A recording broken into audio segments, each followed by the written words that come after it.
Hi all, I have quite an amazing game to show you from the World Championship candidates. It was Vishy Anand against Peter Svidler in round 6. So this is the 17th of March 2016. Vishy kicked off with E4 and we have E5. Arroy Lopez, pretty standard stuff. And we get this move A4 here. There's a lot of games here in Livebook, over 1,000 with Bishop B7, and again there's over 1,000 games here. Now after Rook E8, this is slightly rarer but still quite popular than D6. D6 there's like nearly 1,000 games, but there's about nearly 200 with Rook E8, 161 to be precise in Livebook.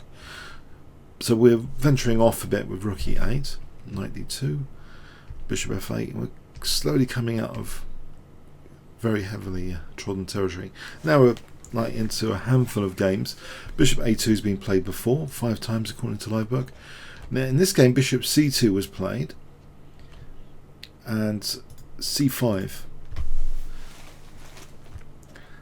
Okay, it looks as though Black's got great pressure on the E4 pawn, so it's kind of restraining as though D4 is not so tempting because isn't E4 going to be weak, but actually it is played here. So you have this kind of latent energy position where White's trying to energize. Potentially this bishop could be dangerous if this pawn was unblocked, and in fact that's what really happened. E takes D4 because maybe Black thought this pawn's quite weak, but it's a bit of thought this pawn's potentially quite weak, or he's going to strike out with D5, which is often thematic.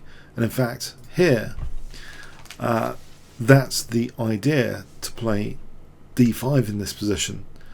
If you imagine C takes D4, perhaps that suffers. If the knight's coming to F5, that might be unpleasant. So we have D5, and from a Black perspective, I guess the idea is to try and shut down the bishop now after E5, although it looks like a potentially dangerous pawn wedge. Knight E4, just trying to shut down White's attacking opportunities, get rid of this bishop potentially, and have pressure on the center. Very, very interesting what happens here. A takes B, A takes B, Knight takes E4, D takes E4, and this is move 18. So we reach a very, very critical and interesting position indeed. Can you guess what Vishy Anand played in this position? If I give you 5 seconds to pause the video starting from now.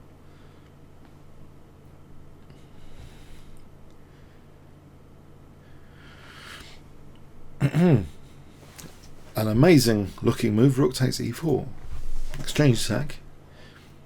Now if it's accepted, it wasn't actually accepted. Knight B3 was played. If it's accepted, this is interesting. The bishop is very dangerous, pointing at H7, soft spot, and also A8. This position, say Rook A7 as an example, bishop takes H7 check. Yeah, a Greek gift is quite dangerous here. This position is dangerous for the Greek gift, as this analysis shows. Because of this pawn wedge, we're covering F6. Queen H7 is difficult to parry. If Black had to sacrifice a rook, White can avoid a back row issue by playing the check first, winning that rook, and White will be miles better. So this is far too dangerous, this continuation here with Rook A7. Black could improve with Rook A6, but even so, Queen D3 looking at H7.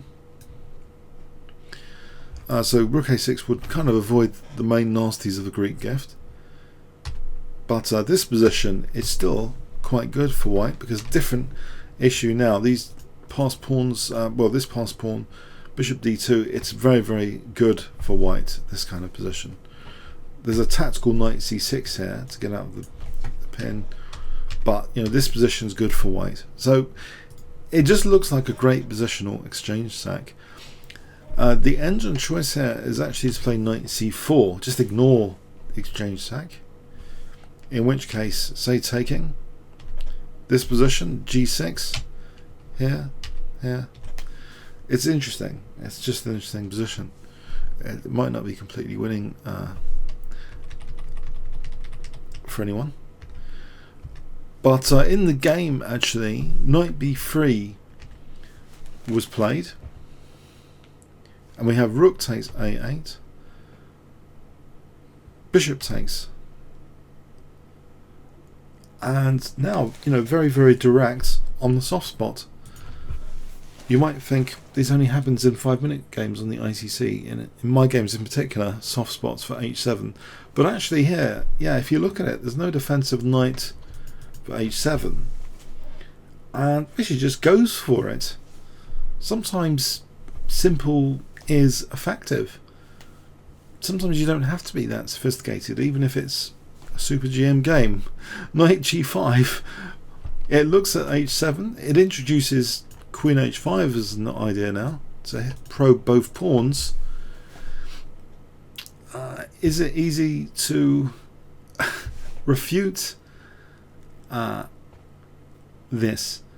Now, it's a tense position, obviously, and there's quite a few possibilities. Peter Svidler actually took on c1 here. This is just Alec bits, so just right here, just to check bishop takes e4. Bishop takes e4, looking at h7. This position, the knight would drop. That's unpleasant. So it is like a really tricky position. White threatening queen h5 and also rook h4. Maybe even e6 is also another danger point, dangerous thing. So yeah, black. I'll turn that bits off now. Knight takes c1 was played. Now guess what was played in this position? If I give you 5 seconds, starting from now.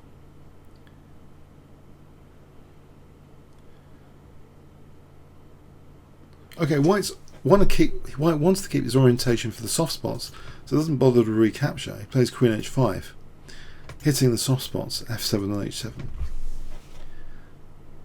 And this is just incredibly dangerous. This position is absolutely incredibly dangerous. There is a defensive try for holding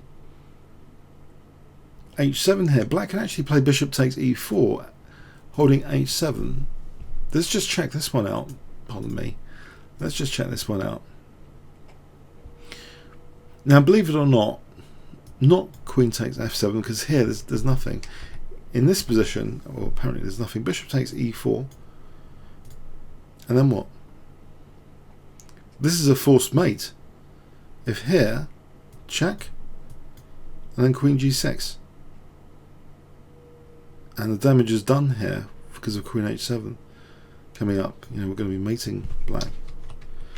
Yeah, it's really dangerous, this position. Probably black's best. Let me turn that off again. Probably black's best is just to do a counter queen sack, but it doesn't hold up very well. Queen takes g5, and if bishop takes, we can take on c1. This position is technically much better for white, as it so happens. Maybe a bit of work too, but it's better for white. Now in the game, actually, h6 was played, and it looks as though, is this a way of defending? Well, queen takes f7 check, king h8, and now another brilliant juncture in the game. I mean, this is an absolutely brilliant attacking gem of a game so far. Can you see what white plays in this position, which I don't think many of us would have calculated, really, but it just shows the great dynamic resources for the attack. And also, to be honest, it factors in black's counter resources, this move, because white has to sometimes be wary of the back row here. So this is an amazing move that was played in this position. If I give you 5 seconds, what would you play here with the white pieces? So 5 seconds starting from now.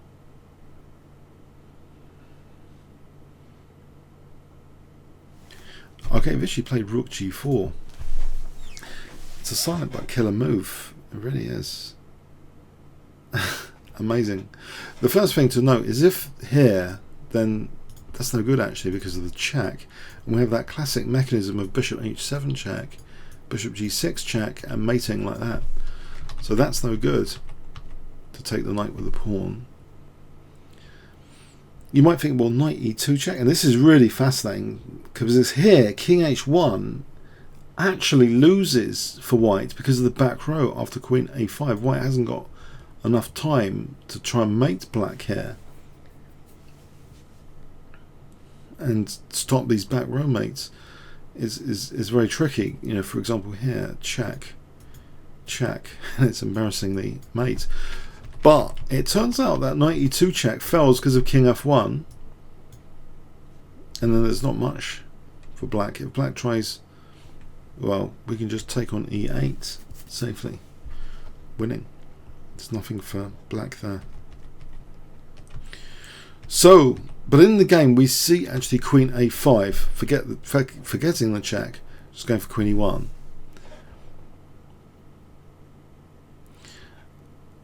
And now another great move, the final nail in the coffin actually at move 24. Can you see what white played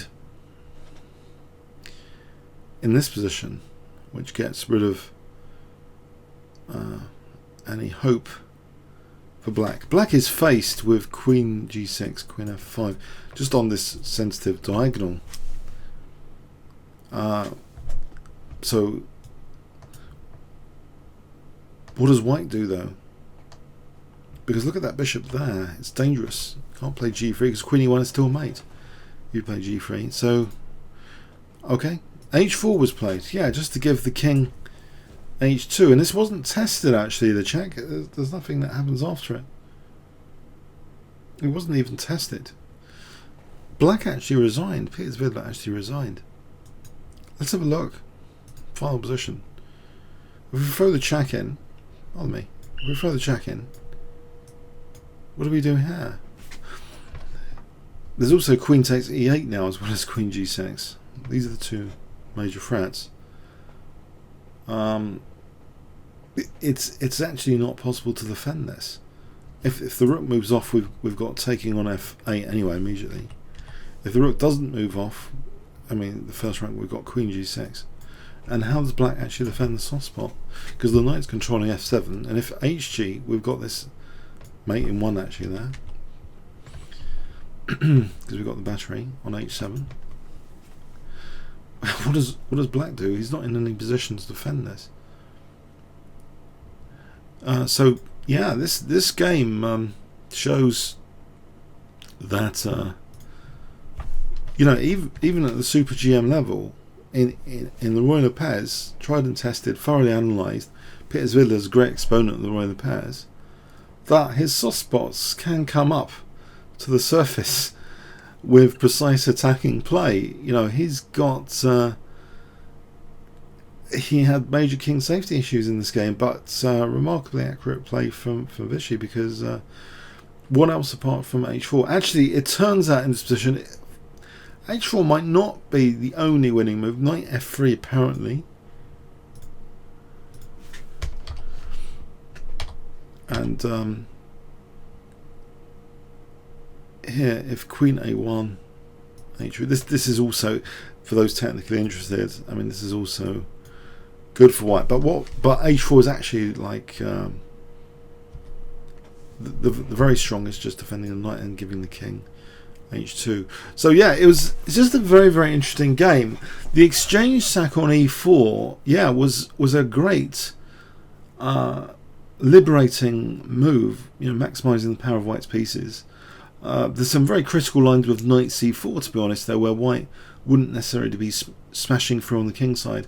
But yeah, the impression of the game is very dramatic, very vivid to me, of how soft spots like h7 can, you know, be major issues even at the Super GM level.